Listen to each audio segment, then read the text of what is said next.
Pelaku pencabulan anak di bawah umur hingga korban hamil kini jadi tersangka.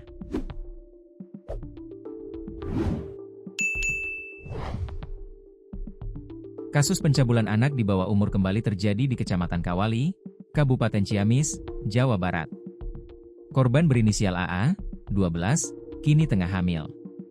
Kapolres Ciamis, AKBP Akmal menjelaskan bahwa kejadian tersebut terungkap setelah beredarnya sebuah foto tak senonoh milik korban tersebar di tengah masyarakat yang kemudian diketahui oleh ibu korban yang sedang bekerja di Jakarta, dalam konferensi pers, Kamis, 19 Juni 2025. Seorang perempuan yang masih berstatus pelajar SD berusia 12 tahun berinisial AA, hamil 2 bulan setelah digilir 2 orang di Kecamatan Kawali, Kabupaten Ciamis. 2 orang yang tega berbuat tak pantas itu terhadap AA adalah FR, 15, pelajar SMP dan SS, 21, pemuda pengangguran.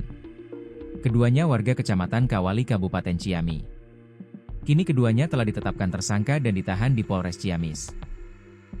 Menurut Kapolres Ciamis AKBP Akmal, kejadian tersebut terungkap setelah beredar sebuah foto tak senonoh milik korban tersebar di tengah masyarakat. Kemudian, hal itu diketahui oleh ibu korban yang sedang bekerja di Jakarta.